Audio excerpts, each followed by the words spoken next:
গ্রামগঞ্জে ফসলের জমি অসাধারণ চমৎকার পরিবেশে পাওয়ার টিলার দিয়ে চাষ করা হচ্ছে, দেখতে অমায়িক চমৎকার। এখন হচ্ছে শস্য বোনার সিজন। আগে অনেক কিছুই ফালাতো না ফসলের জমিতে, বিঘার পর বিঘা ক্ষেত পতিত থাকতো। আমরা সে সময় ছোটবেলার স্মৃতি মনে পড়ে যায়। অনেক সময় আমরা এই ফসলের জমিতেই ফুটবল খেলেছি। এখনকার পোলাপান আর আগের মতো ইট খেতে ফসলের জমিতে ফুটবল খেলতে পারে না। এখন ফসলে কৃষকরা অনেক সময় অনেক কিছুই ফলায়।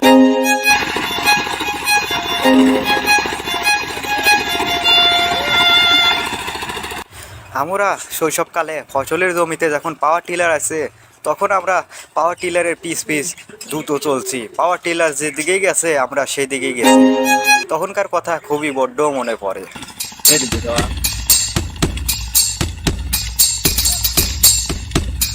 এই ডিশে যেগুলো দেখতে পাচ্ছেন তার নাম হচ্ছে মোবিল। এই মোবিল দিয়েই টিলারের ইঞ্জিল সারা হয়।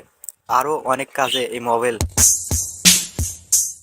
অনেক সময় পাওয়ার টিলার ভালোভাবে চাষ করে না, তাই জন্য ফসলের জমির মালিকরা এসে পাহারা দিচ্ছে ভালোভাবে চাষ করার জন্য।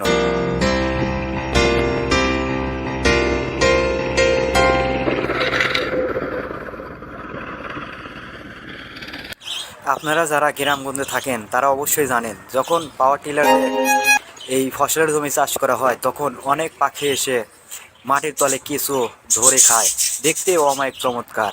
সেই দিনগুলো অনেকটাই ভালো ছিল শৈশবকালে। এখন আর আগের মতো আর ভালো লাগে না।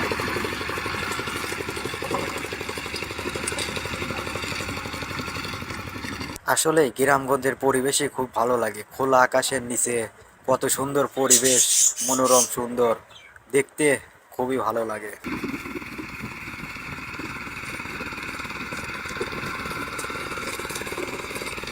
এতক্ষণ আমার এই ভিডিওটি দেখার জন্য আপনাদের অসংখ্য ধন্যবাদ।